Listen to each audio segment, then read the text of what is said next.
बहिनी खुश रहिया तू भर जिंदगी आगी खुशियाँ पार मांगियो।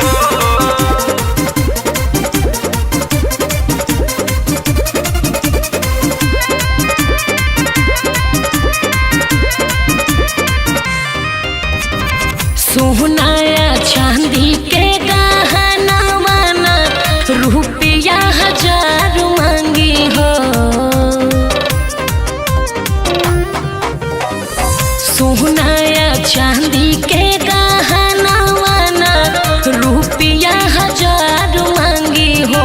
हे भैया राखी बांधे तोहरे कलैया हम अपन अधिकार मांगी हो। ए भैया राखी बांधे तोहरे कलैया हम अपन अधिकार मांगी हो। जवन मंगबू देहब तोहके बहिना ला हमसे उपहार मांगी हो। ए बहिना खुश रहिया तू भर जिंदगी आगी खुशियाँ पार मांगी हो।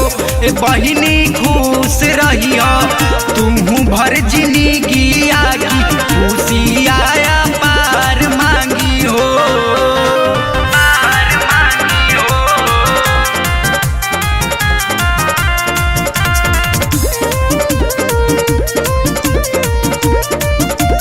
पार मांगी हो।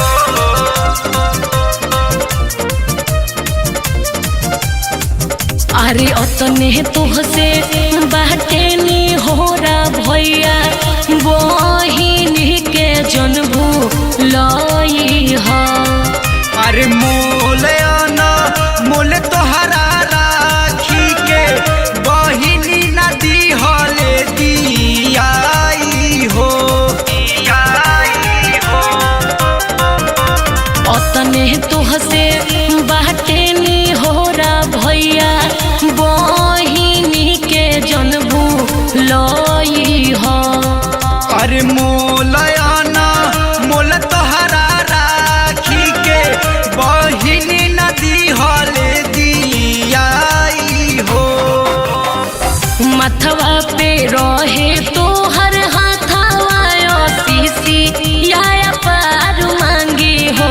ए भैया राखी बांधे तोहरी कलैया हम अपन अधिकार मांगी हो।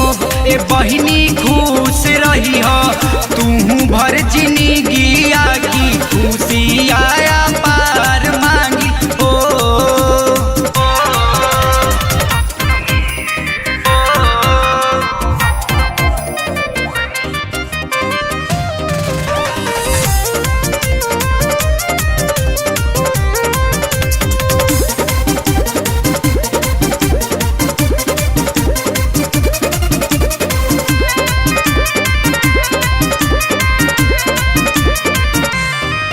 हर तिलह कला गह के उतारिले तोहरो हो लइया।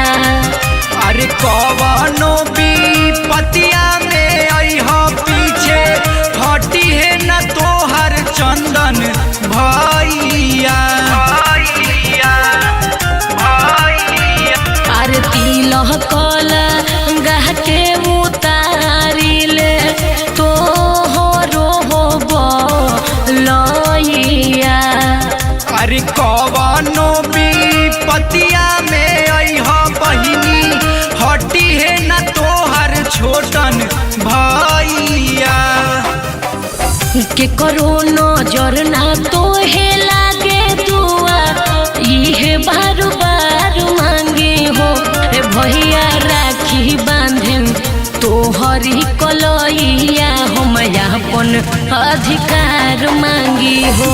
ए बहिनी खुश रहिया तू भर जिंदगी आगी खुशियाँ